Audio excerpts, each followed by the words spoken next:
from Washington, D.C., welcome to the 2020 Distinguished Leadership Awards, brought to you by the Atlantic Council. Tonight, our staff and leadership welcome you as we celebrate and honor extraordinary individuals who have uniquely contributed to our mission of shaping the global future together. And now, Atlantic Council Chairman John F.W. Rogers.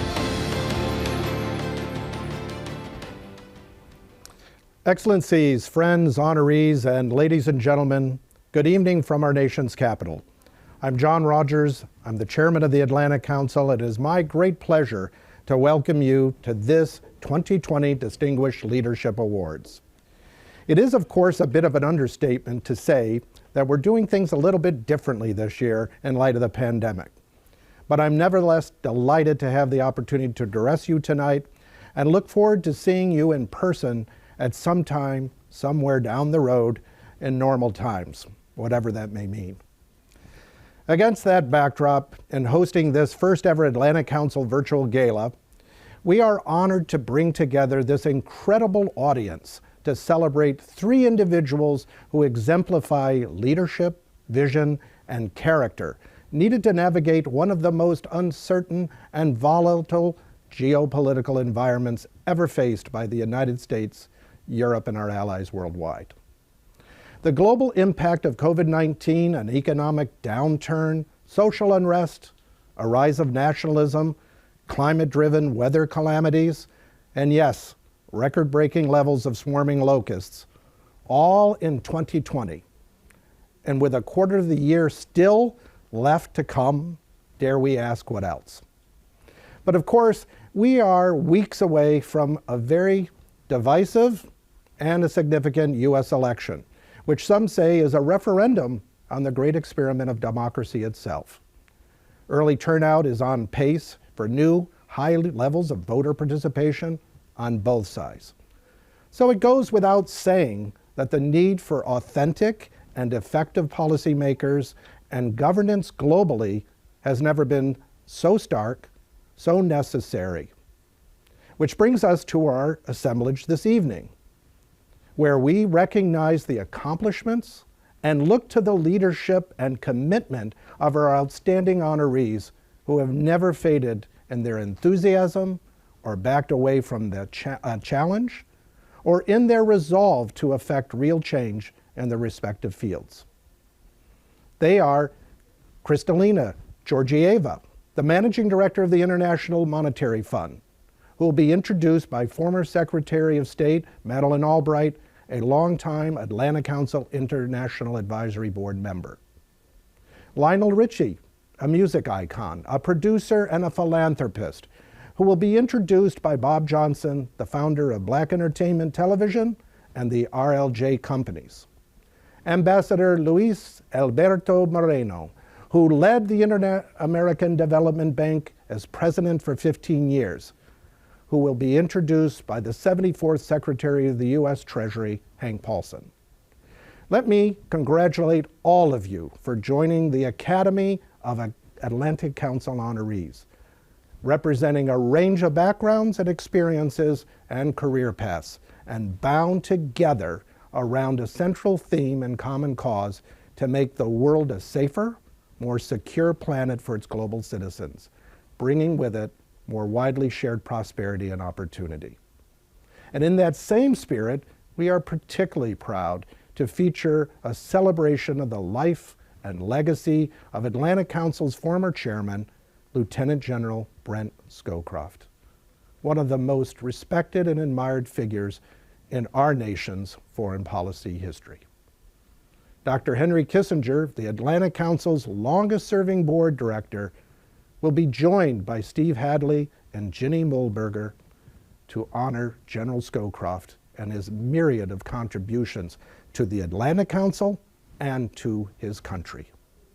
Finally, we pay tribute to the unsung heroes of 2020, the result of our global campaign to gather and shine a light on those individuals who have demonstrated extraordinary resilience and leadership during this unprecedented moment in time.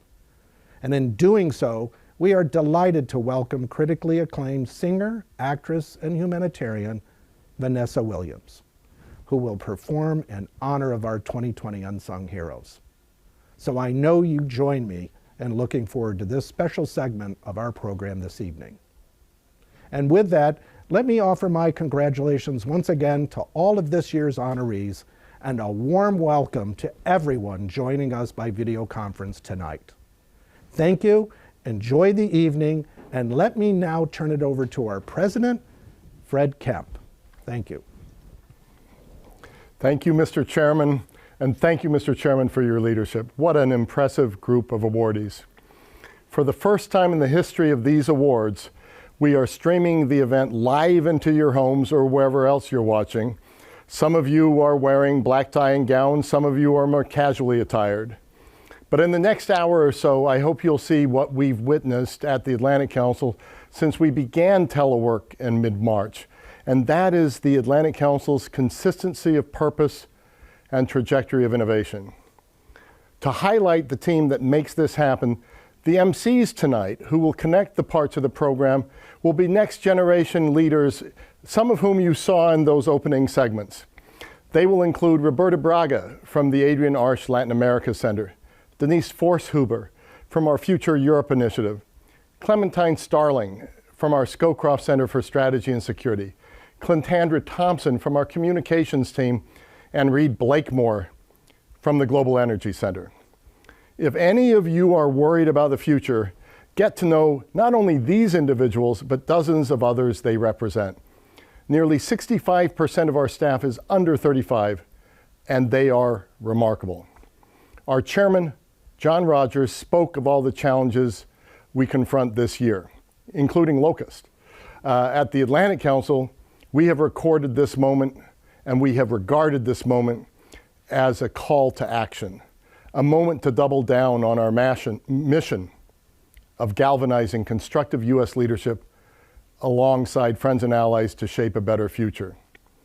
At a time when the world has been most in need of the Atlantic Council's unique community and our nonpartisan, values-driven, solutions-oriented work, we've stepped up our efforts more than ever before. We've doubled the readers of our publications. We've exponentially grown our global audience from our smallest, most curated events to our large global leader events. We've had 500 plus virtual public and private events since mid-March with a total audience of 1.5 million. Before we get started tonight, I want to salute those in our global audience who are previous recipients either of our Distinguished Leadership Awards, which are presented each year in Washington, D.C., or our Global Citizen Awards presented each year in New York. This year, we've combined the awards into this one virtual event. Previous honorees in tonight's audience include Dr. Henry Kissinger, as John Rogers said, our longest serving board member, Nobel Prize winner, former Secretary of State, and National Security Advisor. Adrian Arsh, Atlantic Council Executive Vice Chair. Paul Polman, former Chief Executive Officer of Unilever, and Fred Smith, Chairman and Chief Executive Officer of FedEx. The military awardees in our audience are spectacular. General Stefan Abrial, former NATO Supreme Allied Commander Transformation. And he's also a board member of the Atlantic Council. General Joseph Dunford, former chairman of the Joint Chiefs of Staff and one of our newest Atlantic Council board members. General Joseph Ralston, former Supreme Allied Commander Europe. General Curtis Scaparrotti, former Supreme Allied Commander Europe and a board member. I am so delighted that you chose to be with us this year for this extraordinarily different virtual Distinguished Leadership Awards. Every year, these awards are made possible by our co-chairs, our Distinguished Leadership Awards co-chairs. You will see their names displayed on your screens throughout the evening. On behalf of everyone at the Atlantic Council, I express my gratitude to these co-chairs, not just for making this event possible, but for contributing so much to empower our work. I'd particularly like to pause to recognize the daughter of General Brent Scowcroft, Karen Scowcroft, and General Scowcroft's granddaughter, Megan. Karen, I know you're watching with your daughter, Megan, age 12, so as we pay tribute to the extraordinary life of your father, a man who touched the lives of so many of us gathered here virtually this evening. He will live on in our work, in his legacy at the Scowcroft Center for Strategy and Security forevermore. Bless you, Karen. Bless you, Megan. For those of you who would like to follow tonight's event on Twitter and send out alerts, please use the hashtag AC Awards or the hashtag Unsung Heroes 2020. We are also streaming tonight live on Facebook, LinkedIn, and YouTube. Tonight's will be the largest audience these awards have ever had, though personally, I do hope we're all going to see you in person as soon as possible.